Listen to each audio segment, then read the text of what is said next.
Во средното општинско училиште Перо Наков денеска се одржа завршниот настан во рамките на проектот од Еразмус Плюс програмата насловен Промовирање на родовата еднаквост во науката и технологијата. Координатор на проектот е Основно и средно училиште од Португалија, а во реализацијата, освен училиштето Перо Наков од Македонија, вклучени се и две младински организации од Германија и Италија и средно училиште од Италија. Проектот преку повеќе активности се реализираше 2 години, а целта беше да се укаже на разликите кои што постојат во сваќањата за тоа што е машка, што е женска професија, со акцент во областа на науката и технологијата, изјави координатор на проектот за училиштето Перо Наков Александра Георгиевска. Сите овие чинители во овој проект 2 години работеа на добивање резултати во облик на водич за подобро пристапување кон решавање на вакви можни проблеми или рушење на можни бариери. Водичот е наменет не само за наставниците, исто така може да го користат и учениците, иако секако акцентот пред се на наставниците. Понатаму исто имаше изготвено игра со карти, меѓутоа не регуларна.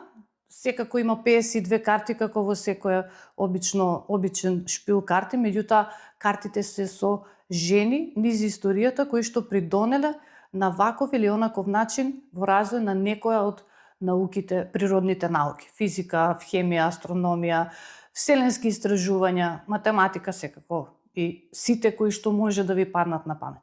Дел од тие жени сме слушнале за нив, меѓутоа за повеќето не сме, затоа што низ историјата многу малку се обрнувало внимание на нивните достигања и можеби сето тоа води кон ова што го имаме денес да дискутираме воопшто и да дебатираме за тоа што треба да биде машка, што треба да биде женска професија.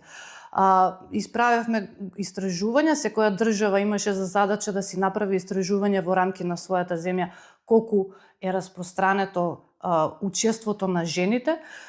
Со гордост може да кажам дека ние во сите истражувања како држава сме пред нив, дури и од германците, што не секако за нас беше многу убав момент, многу убаво чувство, меѓутоа тоа не значи дека не треба да се работи, затоа што без разлика земјата колку е развиена или не е, оваа тема е се присутна.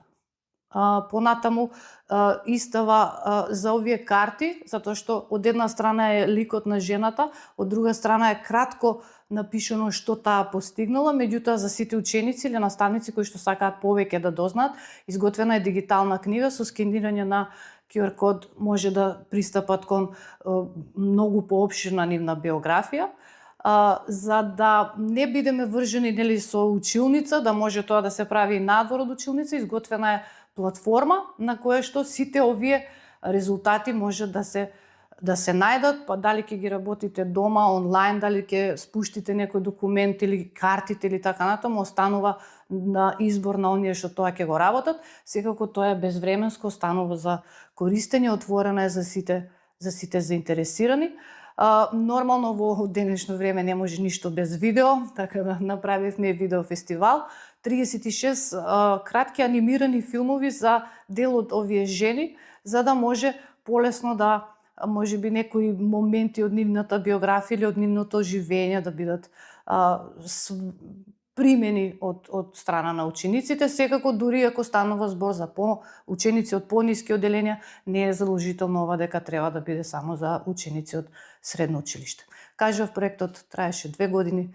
Нашиот денешен настан го финализира овој процес и се надеваме дека резултатите и сето она што сме го правеле во овие 2 години ќе продолжи и ќе има влијание во иднина. Георгиевска посочува дека во текот на реализацијата на проектот биле одржани бројни состаноци и обуки. Дел од нив биле реализирани во Перо Наков, дел од состаноците биле организирани во Португалија, Италија и Германија, каде што била одржана и обуката за наставниците. Основното училиште Толи Зордумис денеска го одбележа патрониот празник, 63 години од постоењето на оваа образовна установа која гордо го носи името на кумановскиот херој од НОБ. Во рамките на свечената академија, организирана по повод патрониот празник, беше оддадена почит кон ликот и делото на патронот. Делегација од општина Куманово, предводена од председателката на Советот на општината Ивана Ѓоргиевска, положи свежо цвеќе пред бистата на Толи Зордумис, поставена во училишниот двор. Прогласени беа и учениците на генерацијата од паралелките на македонски и на албански наставен јазик. Ученици на генерацијата во Толи Зордумис се Кјара Ристик и Елвина Дервиши.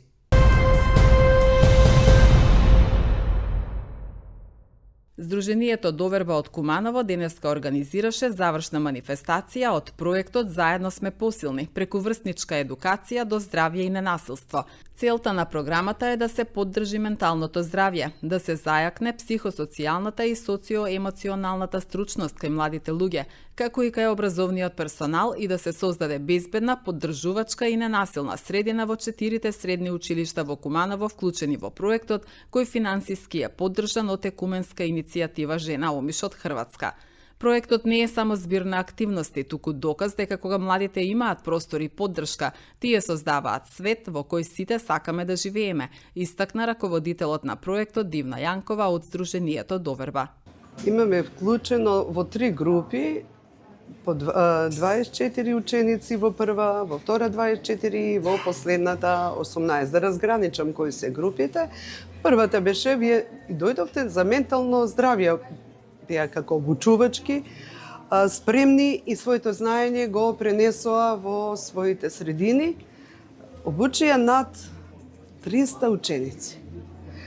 Значи, тоа беше во период кога се случи трагедијата во Кочани и право време, јас и ден денеска се наежувам затоа што беше тешка улога наша да ги зајакнеме, да ги спремиме и да бидат подготвени за она што ги чека во училиштата. Знаеме дека беше голем стрес, напнатост и во вистинско време учениците го направија својот дел, направија 10 работилници во Перонаков, во гимназија Гоце Делчев и во Наце Буџони, каде што најмногу работилници се одржа.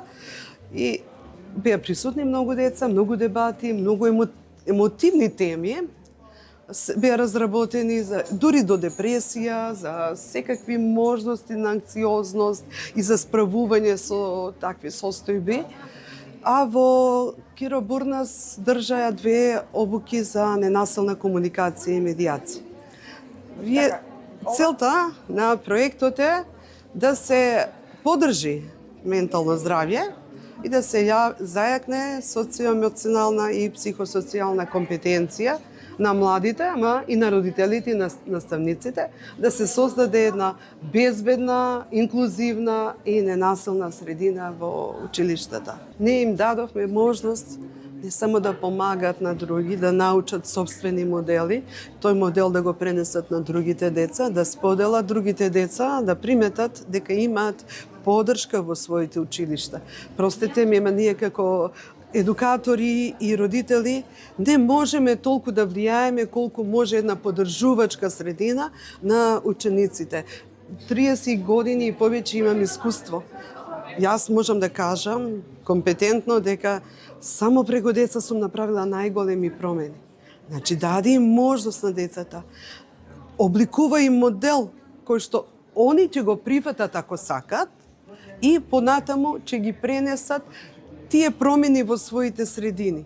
Само така сум постигнала да се намали насилство во матично училиште во кое што работев многу години, и во основно и во средно. И сега продолжуваме давајќи им можност да овде се едуцираат и сами изберат модел, како конкретно сега, преку креативен израз, да упатат пораки за емпатија, поддршка, инклузивност, кои вие сега ќе ги проследите. Многу јаки и јасни пораки. Умеат децата, само најважно е да знаеме да ги слушаме, да ги разбереме и да им дадеме модел позитивен, прифатлив за нив. Ако е прифатлив за нас, не мора и за нив. Заедно го обликуваме како што и овде направивме. Креативно, они избраа форма, начин како да го изразат.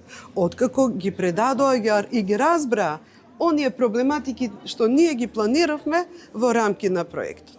Ама, директно во своите средини влијаеа навистина како прави амбасадори на мирот и на ненасилство и на пружање поддршка. Вие знаете дека доверба работи со години, се мозаик по мозаик. Минатата година работевме за помош на жртви на насилство, преку неми сведоци, ние почнавме и пред кампањата на Мак Петро, понатаму учениците побараа повеќе да се упатат, да можат да бидат поголема поддршка за проблеми решавање социоемоционално и за ментално здравје на своите другарчиња. И сега навистина се спремни. Многу голема поддршка се на своите училишта, на своите стручни служби, на своите професори, најмногу на своите другарчиња, а најкорисни за своето семејство. Да ви кажам, родителите треба да имаат довера на децата. Да им дадат задача, да ги разберат, да ги слушат, ама и да им веруваат. Како што велам јас, подади му цел и кажи му дека јас сум тука секогаш кога ќе ти требам, ама повели, ако паднеш, јас сум тука да те подигнам, не да се плашиме на секој чеко што ќе му се случи. Тогаш се децата нервозни затоа што мислат дека не се разберени и не им веруваме. Се чувствуваат неразбрани и дека немаме доверба во нив. Дајте им шанса, верувајте во нив и не секогаш ќе го реализираат вие што сте очекувале. Па не треба. Секој човек е личност и бара почитување. Значи, тој си има свој пат. До тој пат ќе стигне, може би, по потешок начин, што вас не ви се допаѓа. Вие со искуство како родители знаете кој е најлесен пат, ама оставете ги, така се заекнуваат децата. Значи, целта е иста, ама патот е нивен.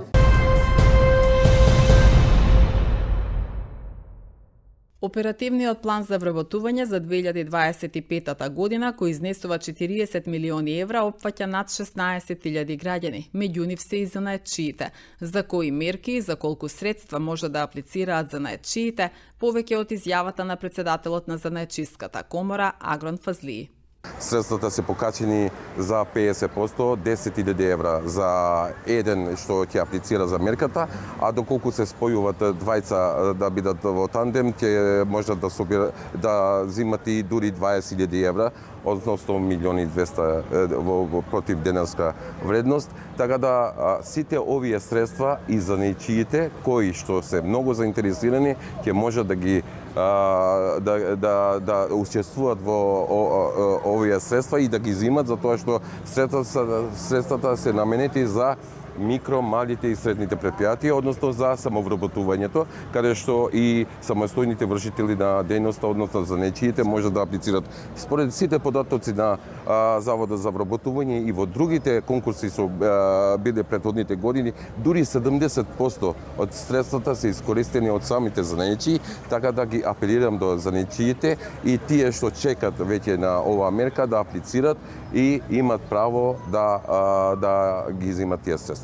Ова директно влие во намалувањето на сивата економија, затоа што тие што работеле бесправно, односно тие што работеле нерегистрирано, веќе аплицират за да ја добиват оваа поддршка и мислам дека со тоа и се сузбива сивата економија. Од друга страна, ние мора да потенцираме дека сивата економија не се сузбива само со мерки, него и со контроли во теренот, така да јас апелирав и до институциите и до сите што веќе се надлежни за сузбивање на сивата економија да веќе ја започнат контролата не само во градови, него во сите рурални општини, за да можеме да го видиме реалниот број на дејности што се тамо што работат.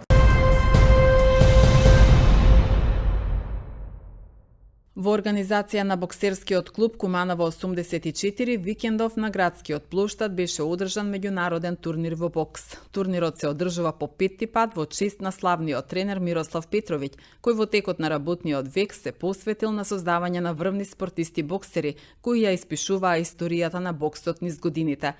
На овој спортски собир учествуваа 120 афирмирани боксери од Македонија, Србија, Словенија, Романија, Молдавија, Полска, Палестина и Азербеџан. Присутните на градскиот плоштад имаа можност да проследат 17 финални борби. Настанот беше реализиран со поддршка на Министерството за спорт, Боксерската федерација на Македонија и Општинскиот сојуз на спортови Куманово.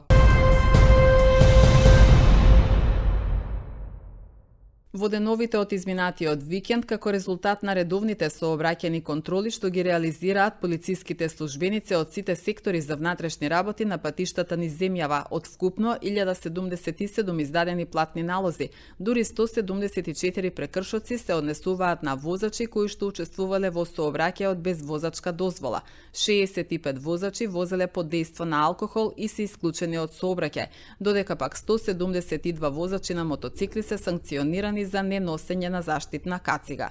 Инаку, согласно одредбите од Законот за безбедност на сообраќајот на патиштата, 156 прекршоци во текот на викендот се однесуваат на непочитување на пропишаната брзина на движење, 149 за недозволено паркирање, додека пак санкционирани се 58 лица кои не користеле сигурносен појас, изречени се 24 мерки за користење мобилен телефон при возење, 8 санкции за минување на црвено светло, а изречени се и 3 прекршоци за возачи на електрични тротинети, соопшти Министерството за внатрешни работи.